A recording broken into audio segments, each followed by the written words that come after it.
GRIDLIFE Touring Cup race number 3 from Gingerman Raceway on pole. The purple Corvette of Jeremy Swenson, 46 cars deep. The third race of the weekend. It's time to go racing at GRIDLIFE Midwest in front of thousands of people. The best grassroots racing in North America is green. Swenson takes the lead, but here comes Kelly up the inside. He had a look. O'Gorman around the outside now for the top spot. Tom O'Gorman goes the lead.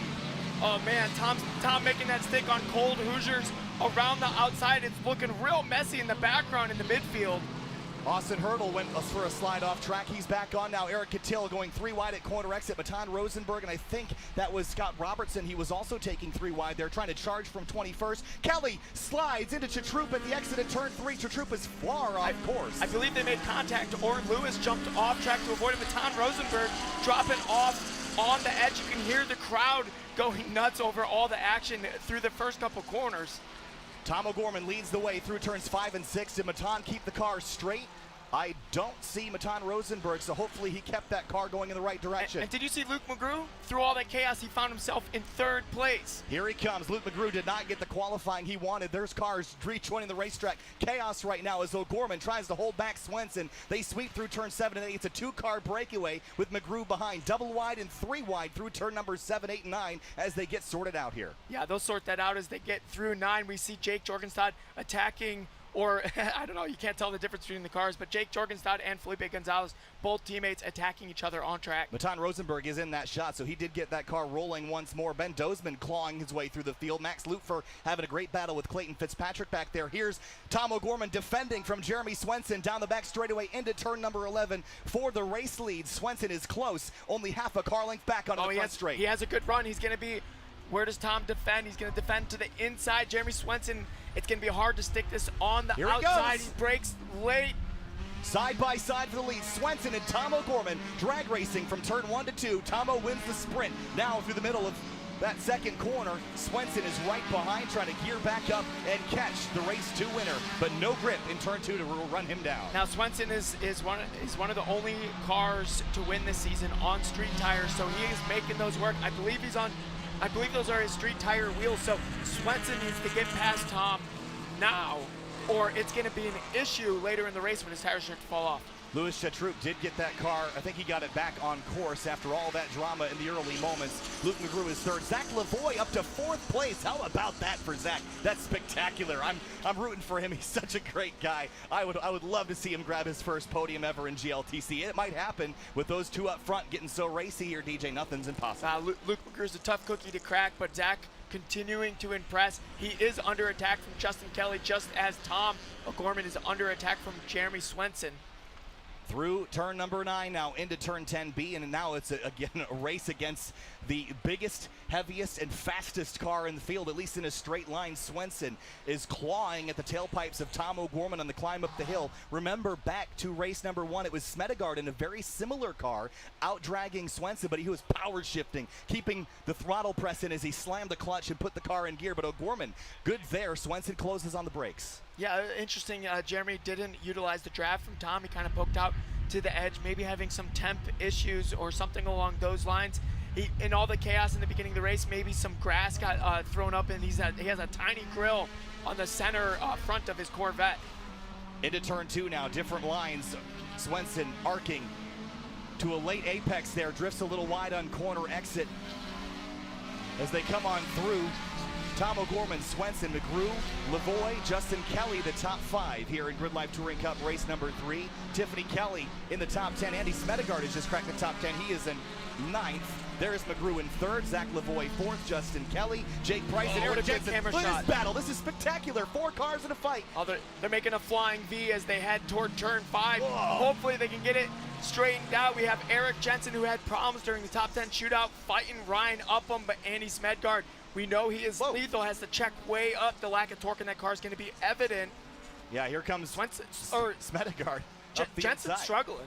Something's going on with Jensen's car. Yeah, he missed the top 10 shootout earlier with an issue. Here comes Smedegard up the inside in turn number 7. This is dicey stuff. Speeds up into the high double digits, almost to triple digits here in that right-hander. This is door-to-door racing at GLTC. And Eric's licking his lips between these two. He's going to pick off one of them as they come into turn 10 because they had a bad run, but Eric has nowhere to go. Eric Cattell stuck behind him. Championship points lead that Cattell has lost this weekend to Swenson. But the 4-car battle behind behind them for 6th place is raging as they climb the hill. Look at Zach Lavoie. Is that a battle with Justin Kelly for 4th? Yes, it is, but Smedegaard through Jensen, and now Catil going to follow him through. All right, Catil, does he still trust his brakes after his incident yesterday as they barrel toward turn 11, lay on the brakes, has overlap on Eric. They're all overlapping each other through turn 11, so Smedegaard finds himself past Jensen. Eric Catil is going to have to make quick work of Jensen, who's struggling with his car right now. I think he's having ABS issues. Whoa! As we see him lock up. And Catil slides through turn 1. Yeah, Eric's going to have to make quick work of him if he's going to go get Andy Smedegaard. Eric and Andy are very similarly paced around this racetrack. Here's Zach Lavoie under fire from Jake Price. Lost the spot to Justin Kelly. Now gets bumped back to 5th. Lavoie tries to keep Jake Price to the inside, pinches him a little bit through turn number 3. Yeah, a little bit of wandering. Lead change. Oh, what Swenson's happened? Gone through O'Gorman. There must have been a big mistake from Tom, a very rare mistake. Yeah, O'Gorman drops from the top spot to 2nd. Swenson fires ahead. Something big happened to Tom O'Gorman. He drops from the race lead. Or he could be having throttle body issues like he's been having all weekend. Those throttle body issues have been plaguing Tom O'Gorman. Yeah, it could be the case. We're 6 minutes into this race. Swenson takes the lead away. Here's a battle farther back in the field. That's Seth Gale, Bob Dice, and Brian DeFries all in a battle. That's way back there. They're having a great battle for position. They don't even know what position they're fighting for, Kyle. They're just having fun. I don't know. That's all the way back for 39th place. I love GLTC. There's a car off there. That looks like Jorge Ortiz. Yeah. Yep, so he's well out of the way. But now with Swenson with a comfortable lead, stretching the gap, the battles are going to be elsewhere in the field here as O'Gorman, again, something amiss with that car. He has lost some time. Yeah, and the gap has increased since we saw Jeremy pass Tom. So here we go. Looks like the issues might be persisting. Here comes Upham to the inside of, I think that's Jake Price. That's a battle for 6th place. Here comes Andy Smedegaard as well, who started outside the top 10. Oh, really deep on the brakes, everyone. Into turn 11, nicely done. Lavoie on the defense. M3 versus Miata. That's not a battle you'd see anywhere but GLTC. Drag race down the front stretch. And in the background, I see Brian Highcutter creep into the mix as well. Right, so as the stack up happened in 11, Eric Catil was able to pick off Andy Smedegaard. So Catil up to 8th spot. From 25th. 21st, I think, was his 21st, official starting gotcha. spot, but still up a long ways. And now Tiffany Kelly under fire from Brian Highcutter. Smedegaard has a look at Catil into turn 3. Not close enough to make a pass here, but they're all stacking up behind Lavoie, Jake Price, and Ryan Upham in the number 13 Performance Euro Works M3. Look at this gaggle. This is great. So Zachary Lavoie right now, a bit of a cork in the bottle. Zach has plenty of race experience, but not that much GLTC experience. Jake Price looking on the inside. Will he make it stick and clear the overlap before turn 7? This is going to be a cork in the bottle as these two battle. It's going to bring the rest of them into the mix. Here comes Upham around the outside at turn 7. He's going to run the wide. marbles. Here comes Catil to the inside now. Oh, Catil sensing the opportunity there with Ryan Upham in the marbles, dropping dirt on the inside of 8. Now Eric Catil has a run on Zachary. Austin Hurdle was off again at the exit at turn number 6. It's been a challenging weekend for him. Catil on the brakes now. We're on the outside of Lavoie into turn 10B. Can he make that stick? That's a hard line to keep. He's going to try to accelerate out the outside. Here we go. And he's going to have the draft from Jake Price. Oh, who's off? I think that's Jensen off in turn 10B. Rolling to a stop, hopefully out of the way, as Catil gets out-dragged by Lavoie here. Now looks drivers left. Behind him, Upham and Smedegaard battling for what should be about 8th spot. Eric Catil confident on the brakes as they come through turn 11, using all of the curb. And Andy Smedegaard is sensing an opportunity from Ryan Upham, who was stuck behind Zachary Lavoie. And watching behind as those two, Smedegaard and Upham, side by side into turn number 1. Brian Highcutter from Chris Forsberg Racing is in the mirrors and growing larger every moment. Through turn 2 now, Upham side by side with Andy Smedegaard. This is great racing over here with Andy Smedegaard. I just want to point out that Tom O'Gorman was about 2 seconds off pace from Luke McGrew for 2 laps in a row. So those two have to be getting close. The gap was not that big. Still side by side, Upham and Smedegaard. This is spectacular racing. Door to door, the 212 versus the 13. Now down to turn 4. Smedegaard with the short route. He should be able to clear Upham through turn 5, and he does. Yeah, Andy's car is very solid through turn 5 and 6 as where they are right now. and we're seeing a gap pulled, but all that bickering has brought Brian Highcotter into the mix. Brian Highcotter started this race a long ways back outside of the top 10, creeping up into the mix, was fighting ABS issues. They basically deleted the brake booster out of that car, and that has apparently solved their problem. So moving forward now into the top 10, but he wants to go more, and he's got positions right in front of him. Here's now Lavoie under fire from his teammate Smedegaard. He goes by easily on the outside. Yeah, that looked like team orders.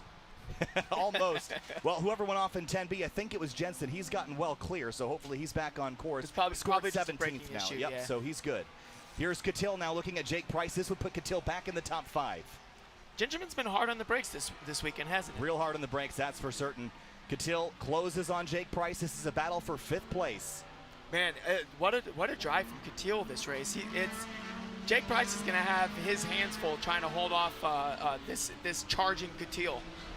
Into turn 1, Catil in the 1992 Civic Si. This car has been scienced and engineered to perfection. It almost was all gone yesterday after a violent spin in turn number 11 when he lost all of his brakes. Now he's back battling for a top 5 position, checking those brakes over and over to make sure he's got pressure. Now looks to the inside of Jake Price. He runs wide through 3. He pushes. Here comes Catil to the inside. This is the opportunity, but Jake Price has great power coming off of that corner. Does Catil try to do something into 5? There's not a lot of room to go side by side there. No side by side. Jake Price holds him back for now, right to the edge of the racetrack, grabs the dirt. Here comes Catil. He grabs the dirt on the inside of the racetrack. Now up to turn 7. Catil gonna push him down the straightaway. Looks to the right, opens the door, and can't quite make it fit in that hole. He just can't quite get it there. Now, drag race through turn 7, DJ. Oh man, so Catil presenting himself there. Jake Price doing the gentlemanly thing to do when a car presents himself. Leave the space to race. That is the GLTC motto, and now Eric Catil is clear. But that fighting has brought Andy Smedegaard to also be attacking Jake Price. Smedegaard took a chunk out of it in the braking zone. He's going to get by Jake Price as well. So he was an opportunistic driver, shoved it down the inside. He got it. Here's a battle for second. Luke McGrew driving right by O'Gorman, who's slow on the straightaways. So definitely a power issue for Tomo. Drops back to 3rd spot here as we work through turn number 11. Yeah, again, Tom looking to be about 2 seconds off pace. Not entirely sure exactly where those other drivers are behind him. Maybe the bleeding is done for Tom. It's hard to see if they've gotten a white flag or not yet. This is, in the prior races, this is normally when we've gotten it. Jake Price drops 2 spots on that lap. Zach Lavoie down to 8th. Ryan Upham 9th. Highcotter in 10th. But Jeremy Swenson is out front. He almost won the first race of the weekend. He got beat on the last lap in the last corner by Andy Smedegaard. Andy not close enough to do the same again to him here. But Jeremy Swenson is in a championship battle with Eric Catil. It has been nothing but problems for Eric this weekend as these two battle for second behind Swenson. This is an important win for Jeremy Swenson going into the last final round at Road America. In the background, you see Zach Lavoie, Ryan Upham, and Brian Highcotter. They're gearing up for a fight. That's back for 8th place at the moment. That's going to get spicy before this race is checkered. And Tiffany Kelly back there, just outside of the top 10. And Andrew Rains, how about him? Up to 13th place in the Team Griffin car. That car's up 4 spots from 17th. Jake Jornstad up 8 from his starting spot of 22nd. Right, oh, is that tire rub? What was the smoke coming out? Yeah, looked like tire rub, but Lavoie's going to run wide. Here comes Upham and Highcotter to the inside through turn number 7. So Lavoie struggling with something right now, and looks like Highcotter backs out. That might have been the grease boot. I know they just replaced an axle in that car. They were hearing a lot of noise coming from there. They replaced an axle. Maybe that boot's not seated and they're throwing CV grease on the hot rotors. That could be. Now into turn number 10B. Upham is through. Lavoie defending from Highcotter as they climb up out of the hill. Highcotter's got a great run as they come out of the final corner. White flag this time for Jeremy Swenson. No, that's checker. That might be a checker, yeah. And Jeremy Swenson picks up his first win of the weekend here in GRIDLIFE Touring Cup. Slide from Andy Smedegaard. McGrew 2nd, O'Gorman 3rd, Justin Kelly, Eric Catil, your top 5 in a wild race 3 here at Gingerman Raceway. Behind them, it's Smedegaard, Jake Price, Zach Lavoie, Ryan Upham, and Brian Highcotter. The rest of your top 10. Yeah, Lavoie barely holding off Highcotter there at the end. Man, what a recovery drive from Catil and Smedegaard after issues in race 2. How about Ben Dozman up 14 spots into 27th spot? Congratulations to him. Seth Gale up 6. Eric Jensen finishing 40th, so definitely an issue for him. Felipe Gonzalez out of the race as well. Louis Chatroup also out, down scored in 44th, but A lot of mechanicals, a lot of issues again, continuing the trend of the weekend. I wonder if maybe there was contact between Justin Kelly and Shatrup. There definitely was. Maybe he was cutting a tire. He decided not to sacrifice a $400 Hoosier to finish the race. Yeah, but Jeremy Swenson got it done. Once he got by Tom O'Gorman, it was game over. He never had to look back, but behind them all through the field, impressive battles all the way down. We were watching a battle for 39th, and it was spectacular.